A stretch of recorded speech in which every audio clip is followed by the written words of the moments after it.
Bueno, muy buenas tardes, buenas noches, donde quieran que estén en este momento escuchándonos o viéndonos. Es un gran honor para este programa de la Hora Hilo estar hoy con una autora que yo creo que hace tiempo que estábamos en conversaciones, pero que no lo habíamos podido todavía concretar, pero hoy ya es una deuda que se cumple. Así es que estamos aquí directamente en comunicación con María de Lourdes Victoria. Así que, bueno, primero darte la bienvenida y muchas gracias por aceptar estar con nosotros y nosotras esta tarde. No, Jorge, gracias a ti. Y ninguna deuda, esto es un placer. Tal igual los vengo siguiendo ahí lo colectivo, a ti, sí, a Kiwi, como le decimos, entonces, muy agradecida. No, genial. Y bueno, este es el primer programa de la quinta temporada. Bueno, es un programa de la quinta temporada. Puede ser que sea el primero o no, todavía ahí vamos a ver. Pero claro, es el primero que tiene ahí lo colectivo y a SCBWI, que es Scooby, como le decimos en español, que vamos a estar juntos en esta programación. Así es que es una pequeña novedad. Primero que nada, me gustaría, María, que nos contaras un poco, yo sé que eres mexicana y que eres de Veracruz, así que nos gustaría que nos contaras un poco sobre tu infancia, que nos llevaras un poco, nos remontes en esas historias más de infancia tuyas. Muy bien. Efectivamente, soy orgullosamente mexicana. Ahí me crié en el puerto de Veracruz, Jorge, que es, digamos, bueno, el Nueva York de México, porque es la puerta de entrada. Han habido olas de migrantes a través de los años. Entonces, bueno, yo soy mujer de mar, de Mango Manila, de Palma. eh, Me crió mi padre. Somos 9 hermanos. Mi padre de la primera camada. Mi madre falleció cuando yo era pequeña y dejó a mi padre viudo con 6 chiquitos. Y entonces, y con una discapacidad que por ahí tuvo que superar.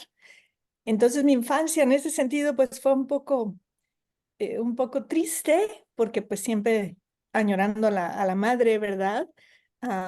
Y nos repartieron a los hermanitos, entonces ahí hubo una separación de hermanos, porque los familiares vinieron al auxilio de mi padre, afortunadamente, y yo terminé con mi abuela en la Ciudad de México y mi abuelo, que era español. Y estuve allá en la Ciudad de México hasta que mi padre se vuelve a casar y entonces nos empieza a reclamar a uno por uno y vuelve a formar su pequeña familia. Y esa historia de sobrevivencia, resiliencia, triunfo, es la que escribí con mi primera novela que se llama Los hijos del mar. Entonces, bueno, pues lo hermoso de mi infancia, creo yo, es, a mi padre tuvo 3 hijas más con mi madrastra, y entonces ahí los 9 hermanos, que bendito Dios, todos estamos bien vivitos y coleando, ya muchos somos abuelos, estamos esparcidos por varias partes de México y de Estados Unidos. Tengo 2 hermanas aquí y una hermana en Monterrey, otra en Chiapas, varios hermanos en Veracruz. Mi padre ya y su esposa ya pasaron una mejor vida, pero, pero así mi infancia. Somos muy unidos los hermanos y mira, les quiero enseñar, si me permites, algunas de... Esta es la pared de los muertos, le dice mi marido, ¿ves?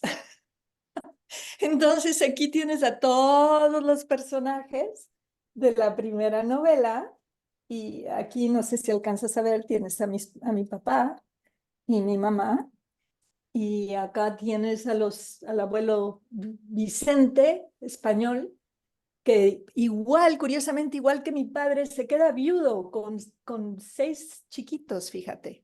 La historia que Su se esposa se repite. llamaba Pilar. La historia se repite. Muy, muy curioso lo que sucedió. Y él va a México, pone una sastrería. Y bueno, todas esas historias las tengo. Aquí tengo enseño. Te presumo, mi medalla. ¿La alcanzas a ver? Sí, sí. Pero estos son los libros que he publicado. La primera novela, que se llama Los hijos del mar, salió originalmente con este título, Les dejo al mar, publicada por Ediciones B, que es parte de Grupo Z, española. Y ya después, una larga historia, pero retomé mis derechos y la puse en Amazon y ahí la encuentran. Bueno, de Veracruz, más o menos, a qué edad te fuiste a Ciudad de México? ¿Te acuerdas? Bueno, o sea, cuando mi madre fallece, yo iba a cumplir los 3 añitos Oh, eres y pequeño. entonces los abuelos me reclaman y yo me voy a la Ciudad de México.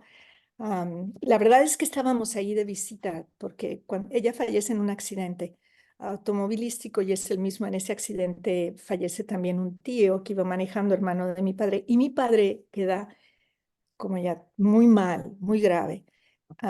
Entonces, pues muchos meses en el hospital, todo aquello, y afortunadamente sobrevivió, si no estaríamos todos ahora sí que huerfanitos. Y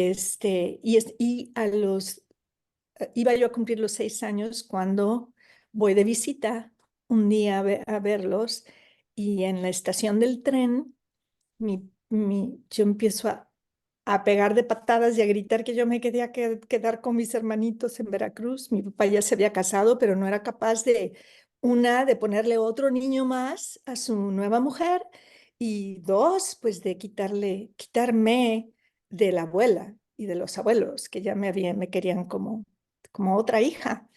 Y entonces, pero yo me puse a dar de patadas y mi padre me reclamó y dijo, esta niña aquí se queda. Y ese momento creo que me cambió, Jorge, porque que un padre te reclame así es todo, es todo.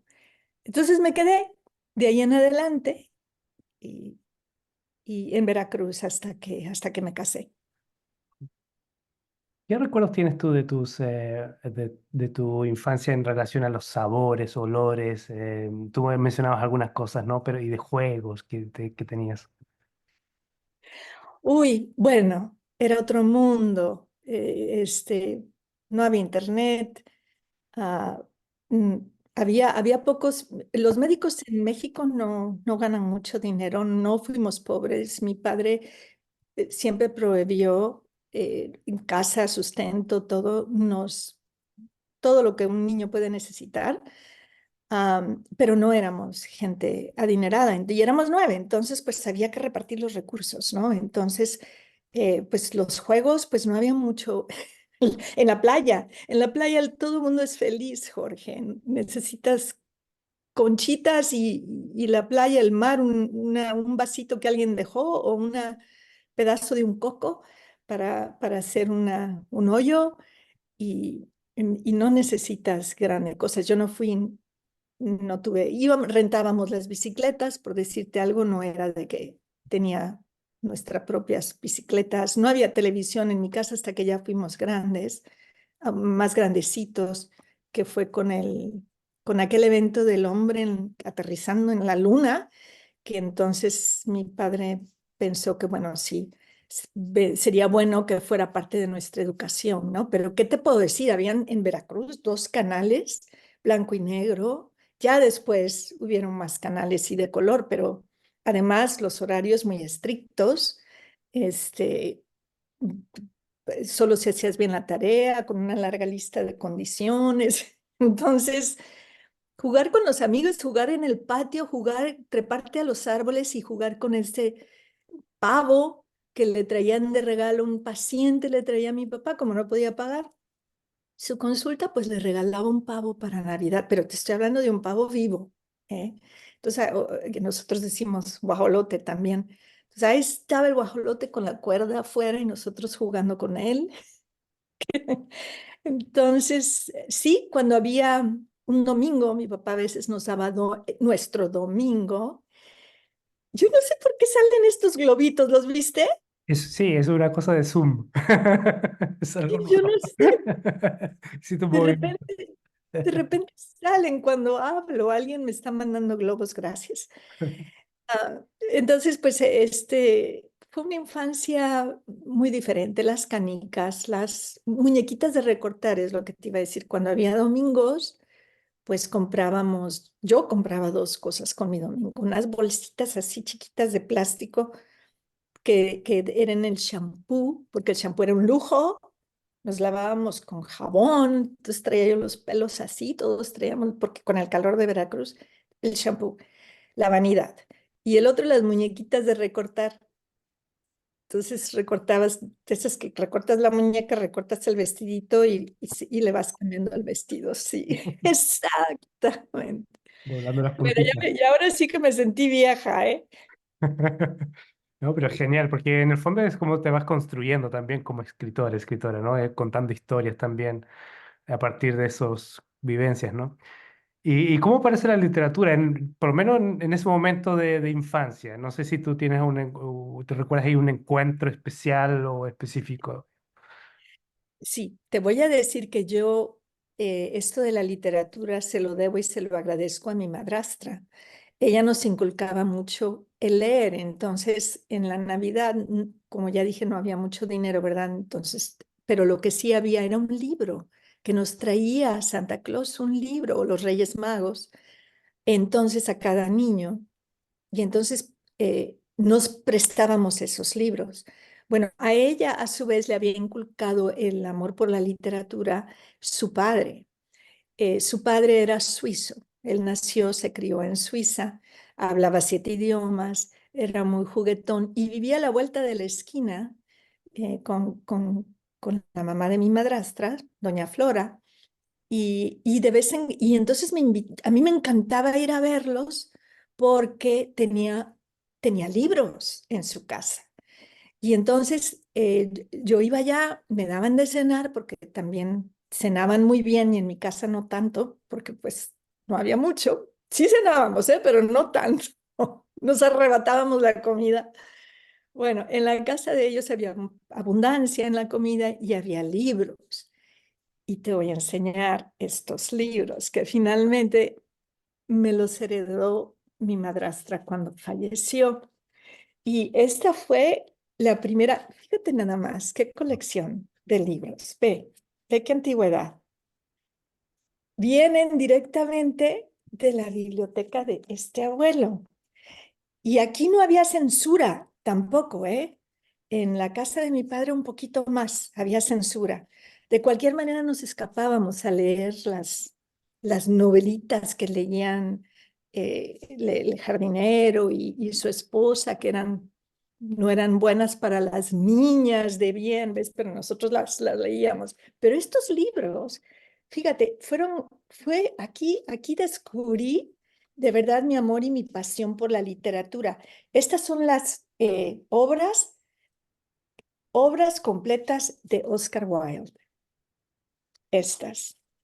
Y mira nada más, qué belleza. ¿Ves? Estas. El otro es Mark Twain, novelas completas. Este. Y es una colección como de 6 libros, ¿ves? Y esta es, que nunca lo puedo pronunciar, Guy de Maus. Guy de Maupassant. ¿Cómo? Guy de Maupassant.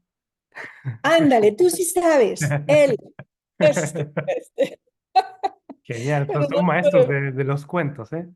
sí, los maestros de los Maestros de la cuentos. novela. Entonces, bueno, imagínate que la primera literatura buena, pues los irlandeses, los ingleses, yo estaba, porque él además tenía también obras en otros idiomas, obviamente, pero estas estaban en español. Entonces ahí, bueno, era como ir al cielo, ir a la casa. Y me dejaba llevarlas a mi casa porque bueno, en Veracruz pues no teníamos acceso a librerías, bibliotecas. Es por eso que yo tengo un profundo amor y agradecimiento a ese servicio que nos dan aquí en Estados Unidos, que cualquier persona puede ir y sacar libros y llevárselos a su casa. Bueno, a mí siempre me ha parecido algo fantástico. Hay que engordar un poco la colección de los libros en español, eso sí, pero estamos en esa lucha. Ujú. Eso es lo que nos reúne. Una de las cosas que nos Exactamente. reúne, sí. Ahora que, bueno, ya tienes como este primer baño de la literatura, cómo se va encarnando, digamos, en ti, ¿cómo luego te vas formando, cómo aparece ya tu afán de contar cuentos, ¿no? Porque por ahí te escuchaba en alguna entrevista que decías que siempre le contabas cuentos a tus hermanos, a tu hermana. ¿Cómo aparece Al- esa faceta? sí, era cuentista ya, sin necesidad de escribir, me encantaba acaparar esa la atención de quien estuviera enfrente, el perico, el guajolote, quien fuera, no me importaba, pero yo contaba mis cuentos, ¿no? Y aburría a mis hermanos, que me decían, ya cállate, María, ¿no? O, ay, esas son puras mentiras y te lo soñaste ayer. Entonces, me ofendía, porque para mí eran muy reales.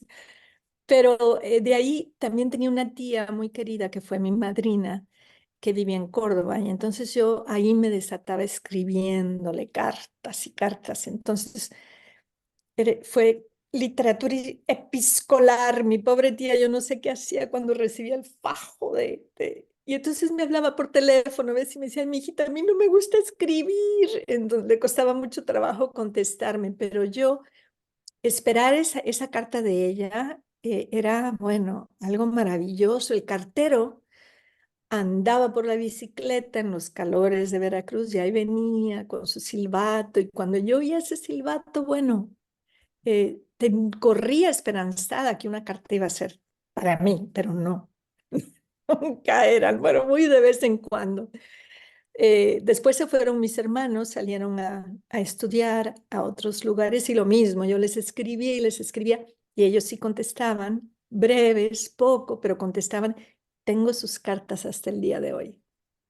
Las guardé, ¿cómo ves? Estoy un poco loca, pero cosas y objetos no. Cuando primero me dijiste, Jorge, busca por ahí un objeto de tu infancia, yo dije, híjole, me meten aprietos porque soy minimalista, pero libros y cartas es así. Genial.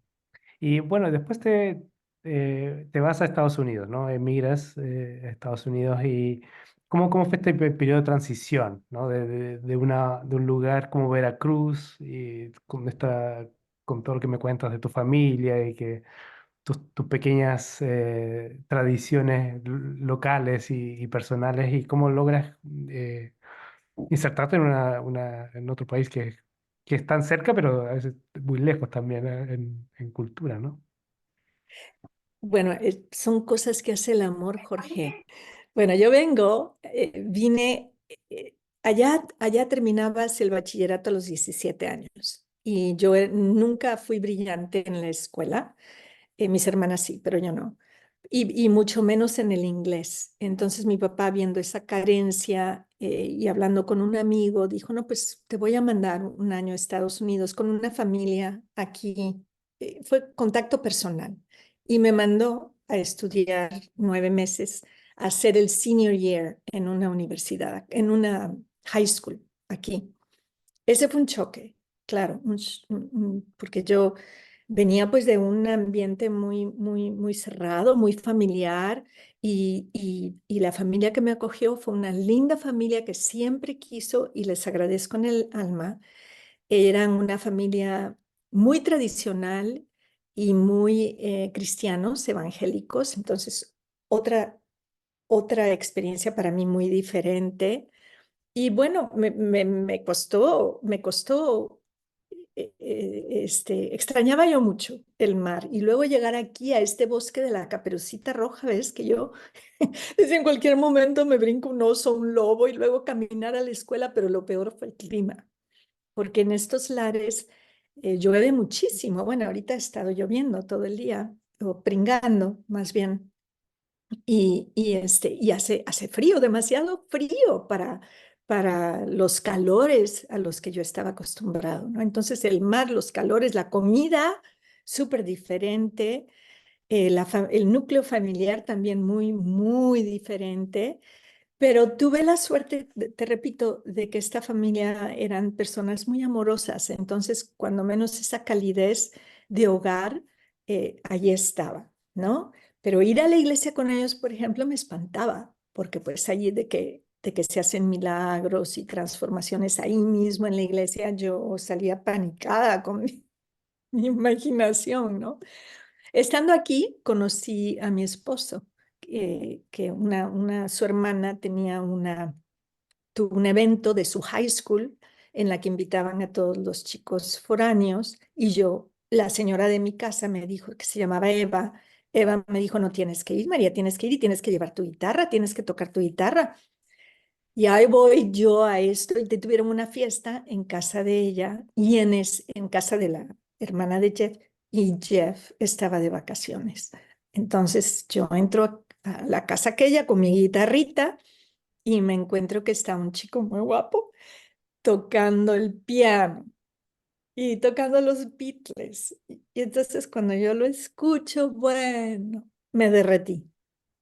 En ese momento me enamoré y ya, pero igual regresé a México y después él me siguió buscando, escribiendo, buscando y a los 19 años me casé, Jorge, y me regreso con él.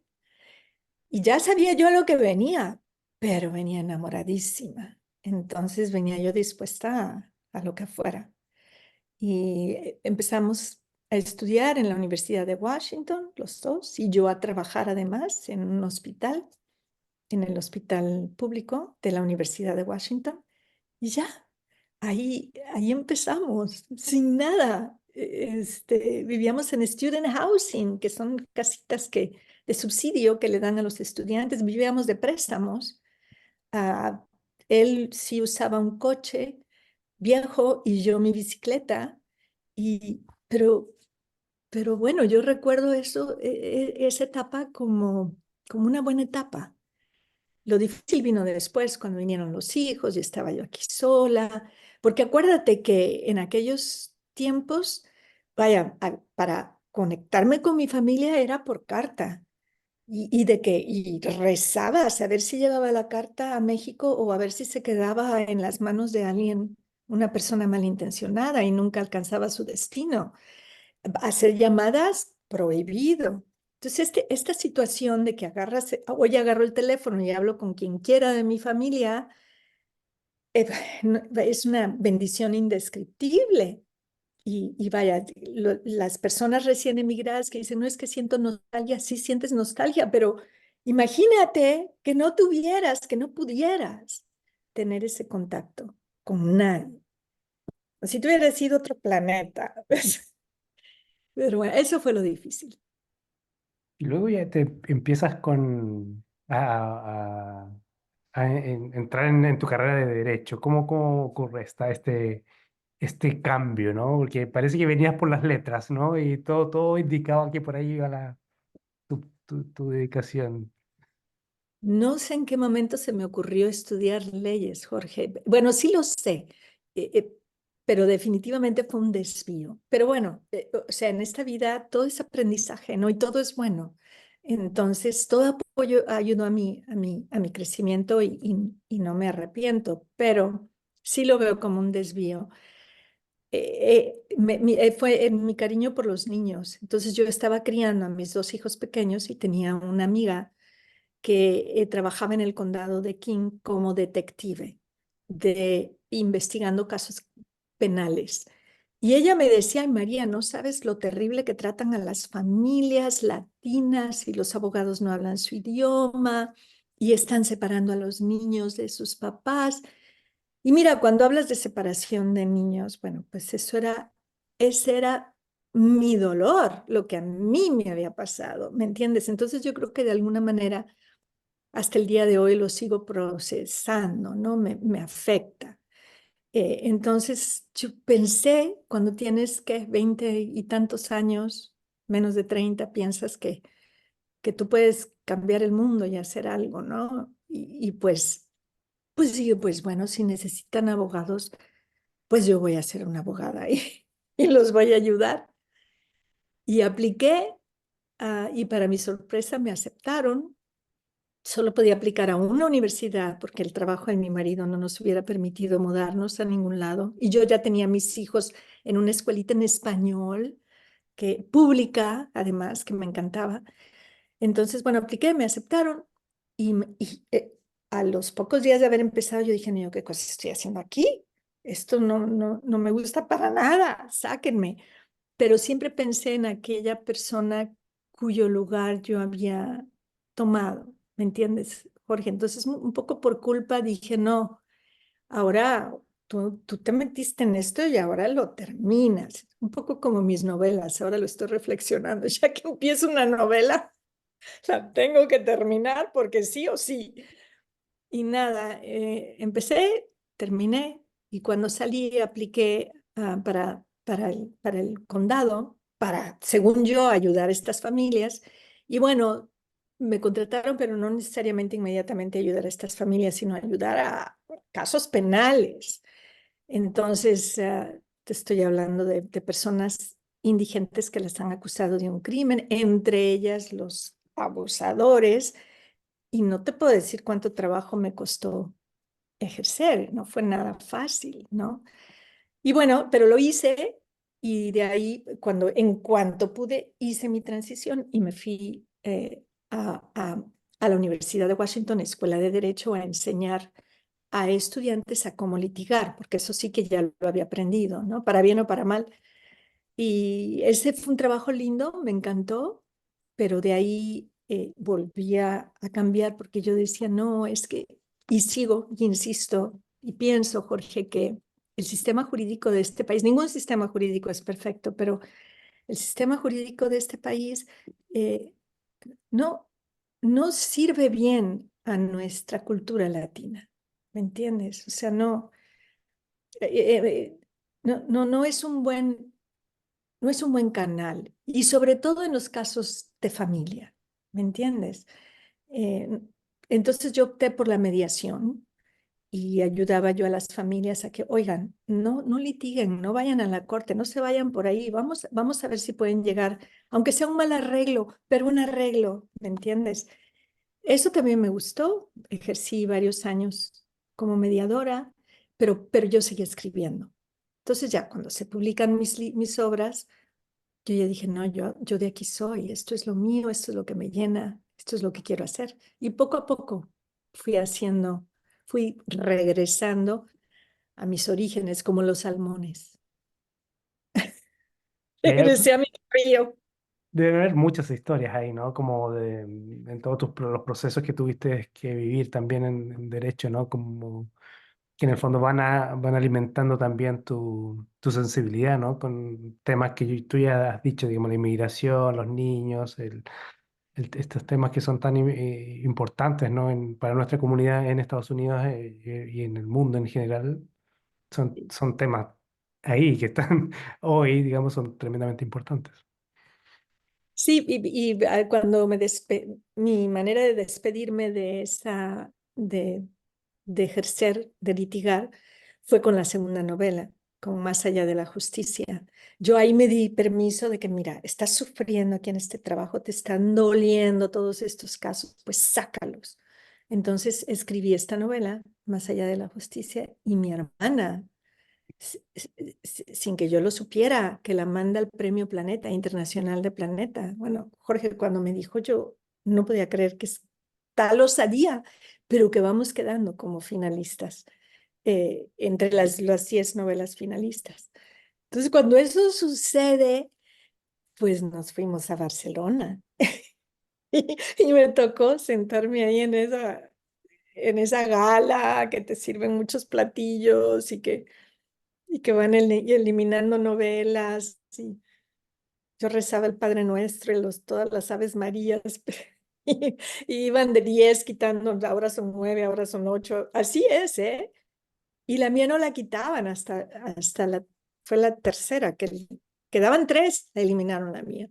Y ya quedaron los 2 ganadores y yo salí de ahí con un gracias. Gracias, pero no. Igual me divertí mucho.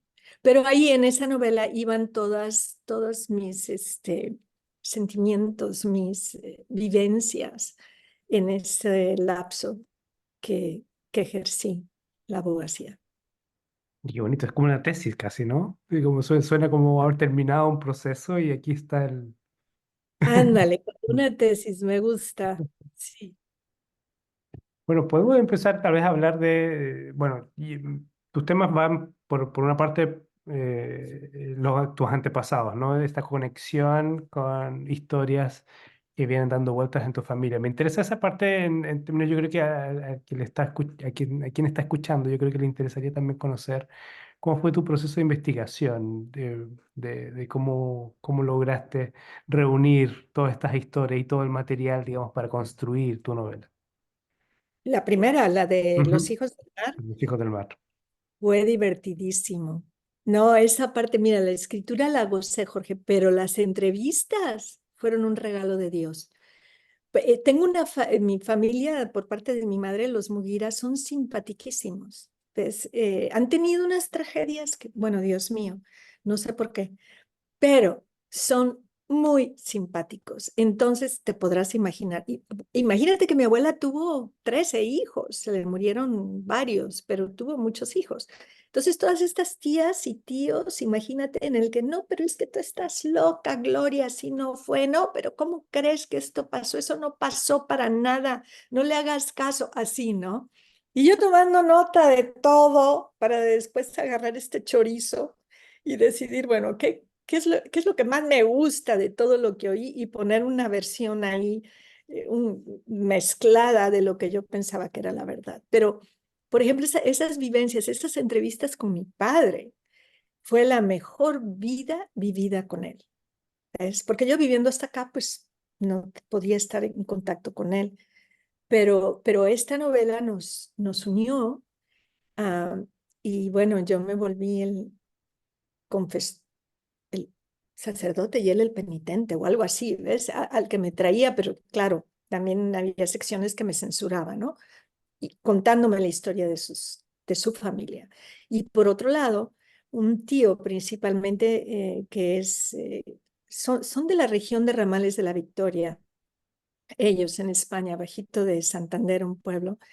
Entonces, y el abuelo era vasco, y bueno, esa es otra historia. Tendrás que leer el libro.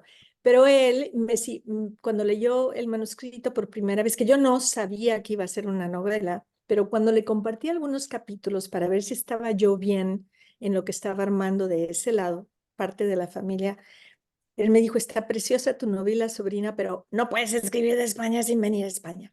Vente, porque, hazte cuenta, estaba poniendo el español que yo había oído de mis abuelos españoles en México, pero no era necesariamente el español correcto que se usaría, que hubieran usado, porque me fui varias generaciones hasta atrás, Jorge. Entonces, bueno, ¿cómo fue el proceso? Lo recomiendo ampliamente. Ahí te va lo que no recomiendo. Que tengan mucho cuidado, que si se van a atrever a escribir la historia de la familia, yo cometí el error de mencionar algunos nombres reales y luego se me ofendieron y algunos miembros de la familia. Entonces, tienes que tener el callo y la certeza en ti misma de que esto no te va a afectar, ¿me entiendes? Y yo sí sugeriría que en lo que cabe y en lo que se pueda, pedir, pedir la bendición de los personajes a los que estás describiendo, si vas a usar sus verdaderos nombres, porque si no, prepárate porque por ahí hubieron maldiciones, ¿eh? Que tuve que trabajar. He tenido que hacer algunas limpias, Jorge.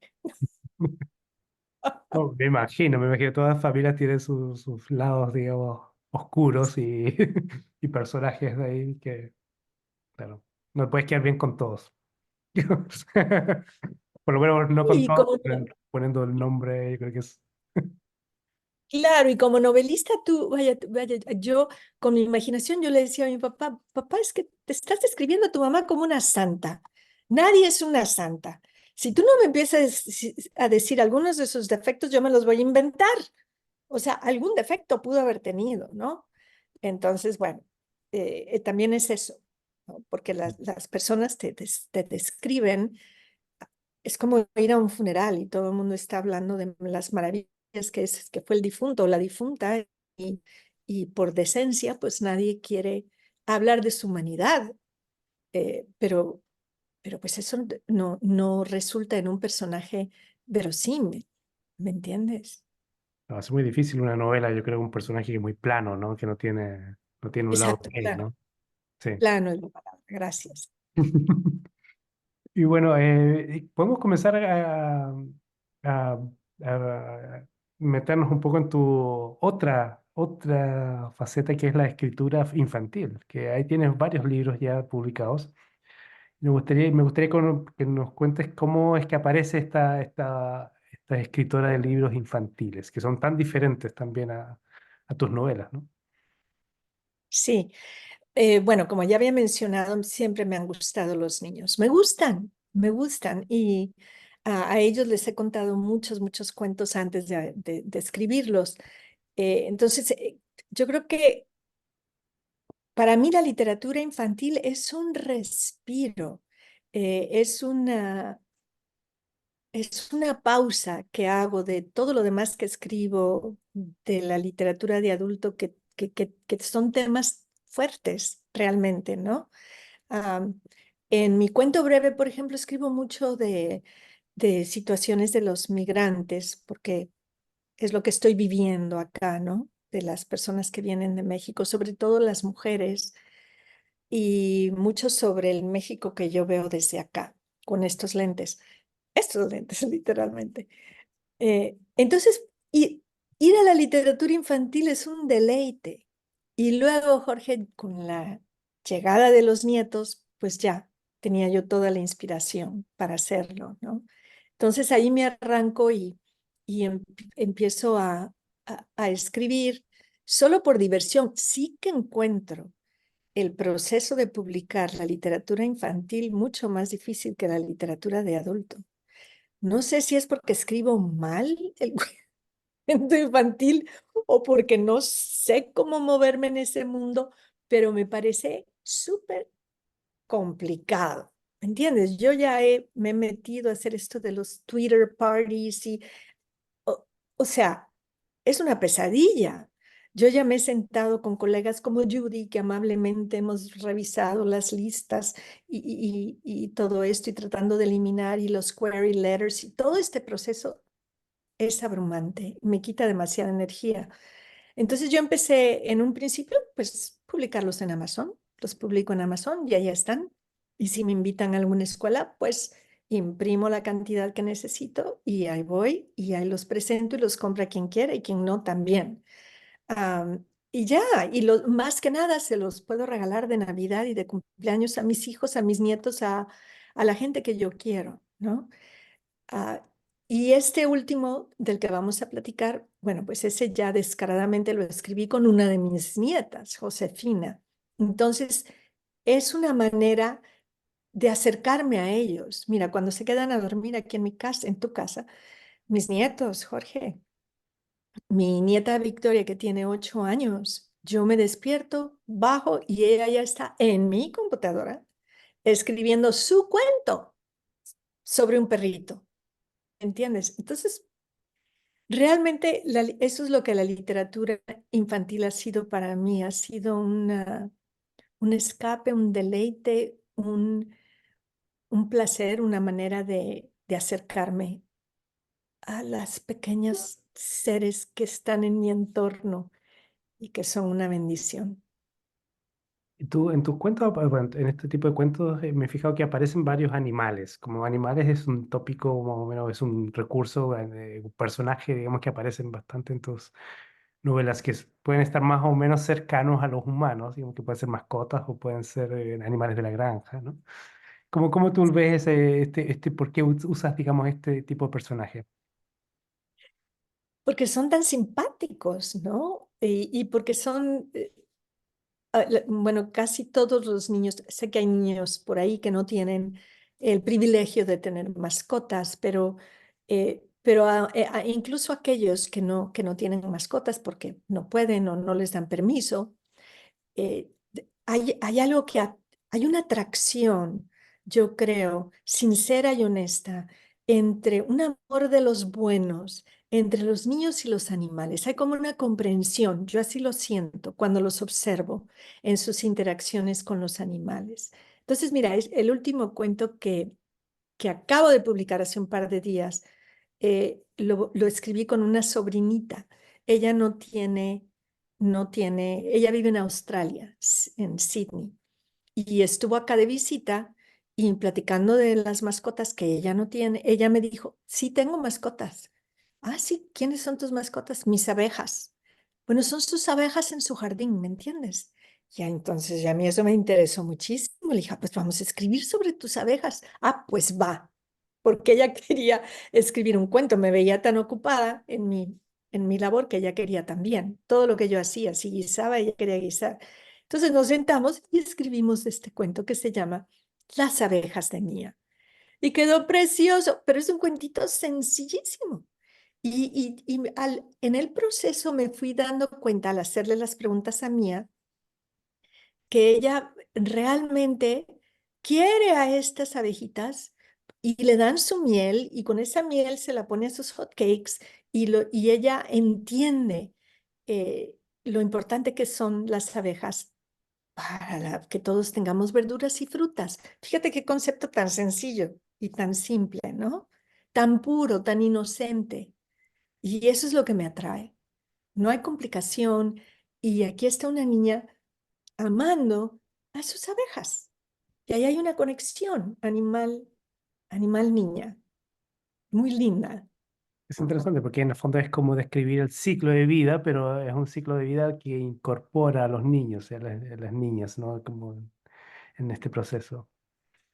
Sí, sí, y si observas, eh, me ha tocado verlo una y otra vez, a ver, con los niños que los llevan los papás al kinder por primera vez y están asustados, no quieren desprenderse de sus padres, pero ahí viene la maestra y les saca una tortuga y bueno, ya, todo está bien, porque ya tienen su tortuga. Eso me pasó con mi hijo Nicolás, pero no era una tortuga, era un gatito.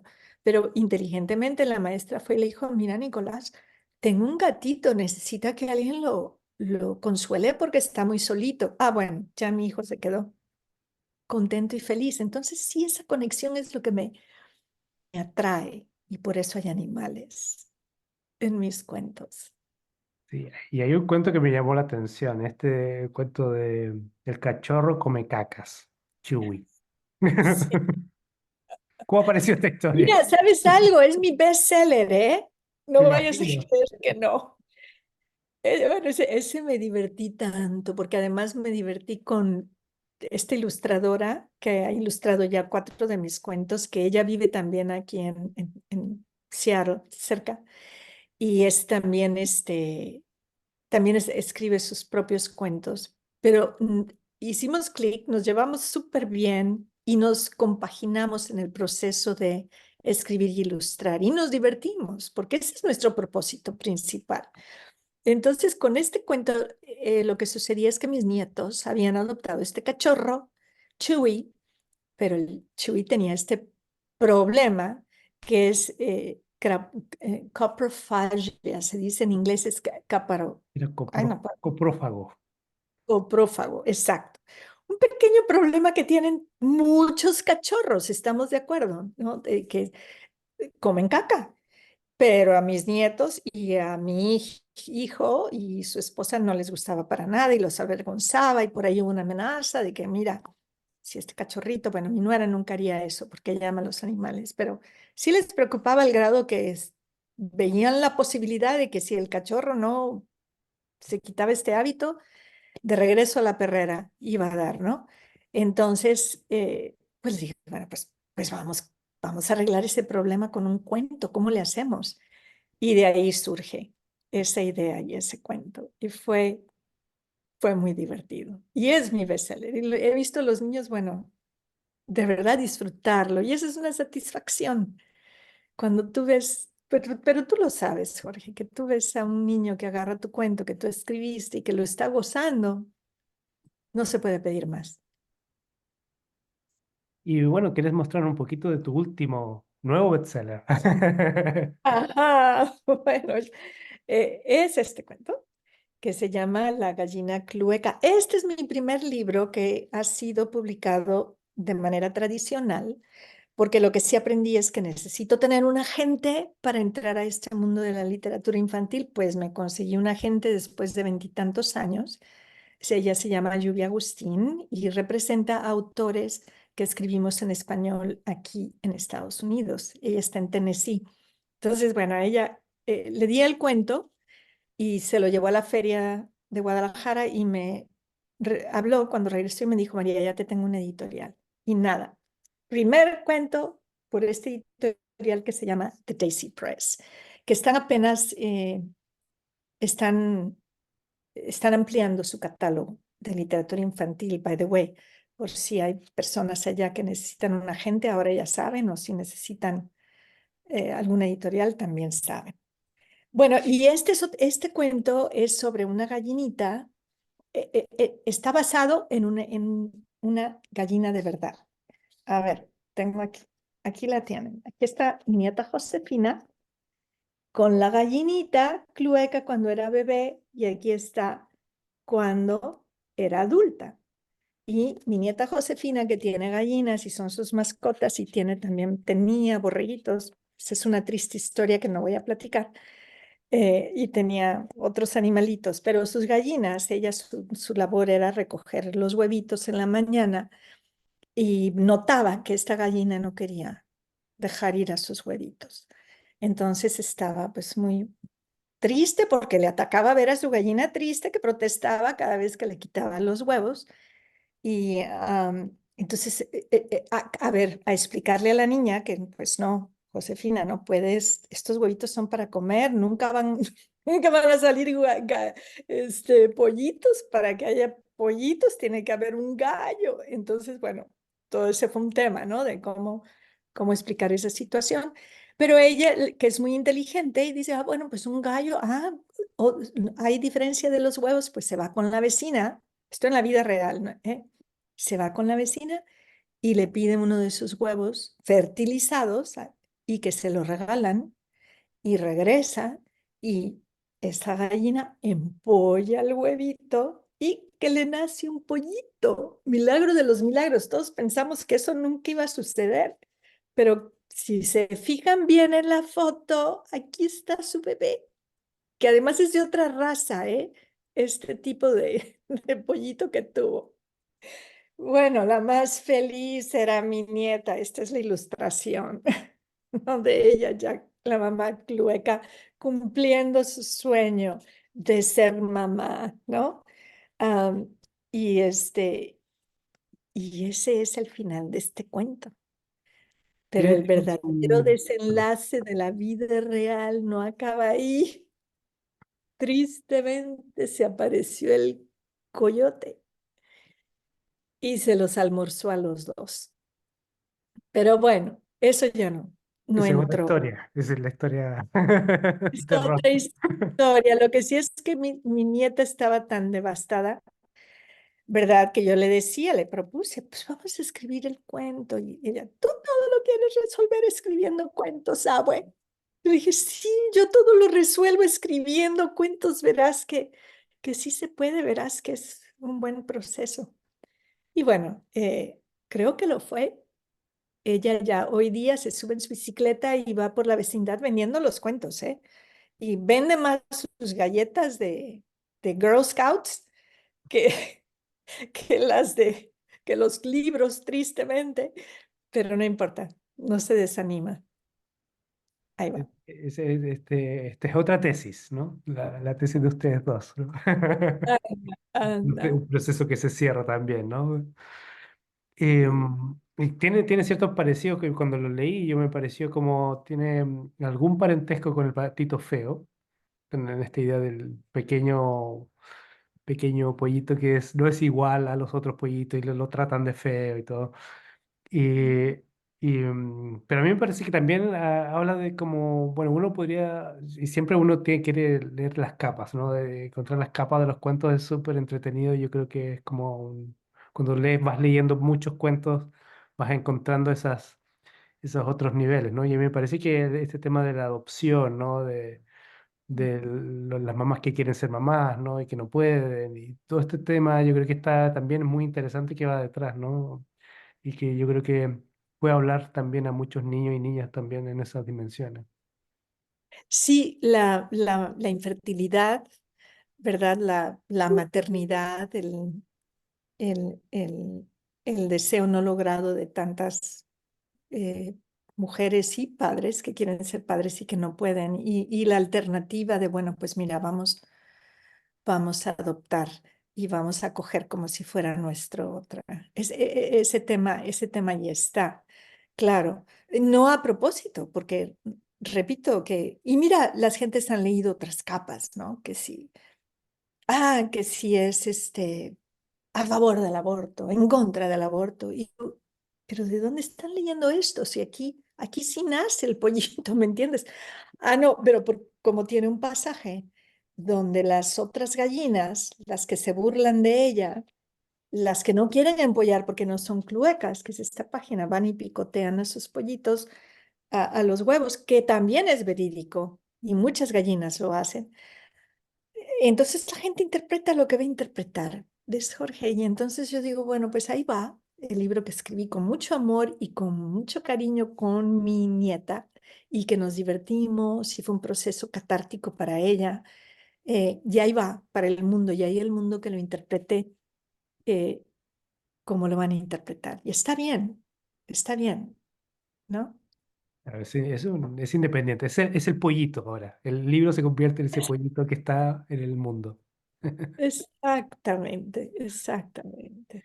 Mira, me gustaría que pues, nos quedan unos pocos minutos. Me gustaría que me hables un poquito de si Seattle escribe, que yo sé que es algo que tú quieres mucho porque eres fundadora y yo creo que es importante que tengamos un espacio para hablar un poquito de cómo nació y en qué están hoy y así pasamos el aviso también a que gente que no conoce la organización empiece a conocerlas.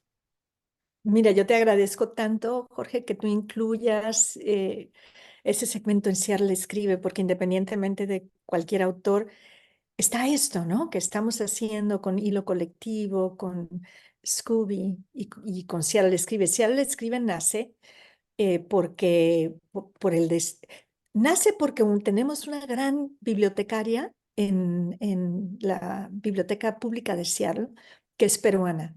Y entonces ella me invita, me dice, oye María, aquí dan talleres en inglés, vente, da un taller en español, ¿te gustaría? Y yo, ¿qué? Me encantaría dar un taller en español. No me sentía, la verdad, sentí un poco lo del síndrome del impostor, porque en aquel entonces, hace 10 años, bueno, todavía no me sentía así como para dar talleres, ¿no? Pero dije, bueno, pues sí, lo hago. Y fui. Y nos dio una aula pequeñita, esperábamos unos 10 estudiantes, quizás, y que se van presentando con más de 30. Y entonces en ese momento nos tuvieron que mudar a otra aula. Y lo que fue es que, Jorge, fue un encuentro, fue una dinámica, fue un chispazo instantáneo entre personas que ya traían esa necesidad y ese deseo de escribir en español. Y de ahí nació Seattle Escribe. Y entonces yo continué dando estos talleres y después poco a poquito pues empezamos a jalar a otros autores que dieran talleres, además de los que yo estaba dando. Y poco a poquito todos se emocionaban, se creó una primera mesa directiva, luego una segunda, luego una tercera, y aquí estamos 10 años después. Y la website es seattlescribe.org y es abierta, totalmente gratuita. Creo que estamos cometiendo un error. Creo que ya deberemos de cobrar algo porque no, o sea, siempre es una lucha por los dineros, como tú sabes, ¿no? Pero en este momento es gratuita, se pueden inscribir y esto es lo que hacemos. Ofrecemos talleres gratuitos, que ahorita va a haber uno el día 22, Construyendo Monstruos, va a estar muy bueno. Hicimos una asociación con una non-profit aquí a las faldas de la montaña, hay una escuelita y ahí hacen residencias o retiros para escritores en español y los convencimos de que hicieran los mismos retiros, pero, perdón, los hacían en inglés, que lo hicieran en español. Entonces, ofrecemos esta oportunidad de que apliquen con sus obras y de que queden con suerte nominados y que se vayan una semana con todos los gastos pagados y a una experiencia en donde van a estar en este lugar escribiendo toda la semana y produciendo. Y va a haber una lectura de ahorita en este momento, está la tercera residencia y me llegan los reportes todas las mañanas de lo que hicieron, lo que comieron y bueno, están fascinados y ellos, los autores ganadores que están ahí ahorita, van a tener una lectura este sábado a las 2 de la tarde por medio de Zoom. Entren a Seattle Escribe y chequenlo, porque van a hablar desde allá, desde este lugar en donde están, y les pueden preguntar cómo les va, qué hacen, qué no hacen, se les va a antojar. Y también tenemos un open mic y también tenemos un club de lectura y también hemos publicado antologías y publicamos 4 antologías. Ahora últimamente estamos apenas pensando en otra antología, pero para eso se necesitan manos, ¿no? Y somos estrictamente voluntarios, puros autores y autoras. Tengo una pila de libros así de alto de lo que han publicado estos autores desde que comenzamos. Entonces, es algo muy hermoso. Claro, con la pandemia, pues tuvimos que abrirnos internacionalmente y los talleres se convirtieron por Zoom y esto pues creció y hemos hecho otros proyectos. Ahora va a ser esta residencia en Asturias. Vamos 5 autores de Seattle Escribe y ojalá y vengas. Y así, chéquenlo. Y gracias por permitirme hablar sobre Seattle Escribe. No, es genial. Yo creo que una de las cosas que también nos motiva a nosotros y es el tema de promover el español en todas las generaciones, los niños, los adultos, los adolescentes, digamos, que empiecen a... Porque, claro, en el fondo es como triste, ¿no? Cuando vas a las bibliotecas o vas a algunas librerías y no ves poquitos textos en español y tú sabes que hay interés. Tal vez no es un mercado que tal vez maneje tanto dinero como el mercado del inglés, pero sí me parece que hay que apostar por actividades en español para los escritores, para escritoras y para, en el fondo, para el público que quiere leer y que quiere interactuar y que quiere producir un diálogo que es un diálogo de alto nivel literario, ¿no? En español. Sí, y está creciendo, está creciendo. Ahorita vamos a la Feria de Chicago, por ejemplo. Ya estamos invitados a la Feria de Nueva York. Mi editorial ya abrió una oficina, Planeta, abrió una oficina en Nueva York. Finalmente, bendito Dios. A mí me publica Planeta México, pero sí hace falta el apoyo de este lado. Entonces creo que sí está cambiando. Espero que esté cambiando y se van abriendo poco a poquito más puertas. Gracias a tu esfuerzo. Digo, yo te vengo siguiendo, Jorge, y de tiempo y de verdad, muchas gracias. Respeto mucho lo que hacen, igual que Scooby. Y pues sí, seguimos insistiendo por todos lados, norte, sur, este y oeste, ¿no? Y para terminar, me gustaría que pensemos en esta figura del huevito, ¿no? Del huevo que pusiste en tu libro, en tu último libro. Si tú quieres dejar un huevo que dé nacimiento a algo en 20 años más, ¿qué pondrías tú en ese huevito? Es la pregunta truco. Esa pregunta final, gran final, Duele, gran pero finales. debe de ser que no pondrían ese huevito, ¿no?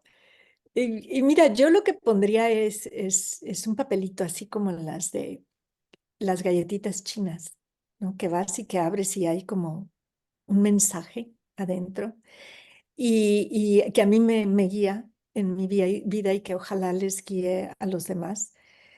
Es este dicho que fue de un presidente que hubo por acá, en estos lares, Kennedy, que dijo, no preguntes lo que tu patria puede hacer por ti, sino lo que tú puedes hacer por tu patria.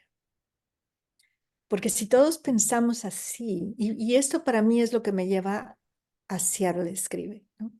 Que los que van a colaborar con Seattle Escribe tienen que venir con ese espíritu de dar, ¿no? Porque ya tenemos tanto que ahora toca dar, ¿no? Genial, hermoso mensaje entonces para que se va a leer en 20 años más también. Bueno, Sí, te quiero agradecer, María, por tu simpatía, por tu apertura también para abrirnos una puerta a tu vida y a tu literatura. Así que muchas gracias por estar esta tarde o esta mañana en Seattle. Y bueno, nos vemos próximamente, espero. bueno, gracias y un abrazo hasta la madre patria. Y sí, que nos veamos pronto, Jorge. Sí. Chao.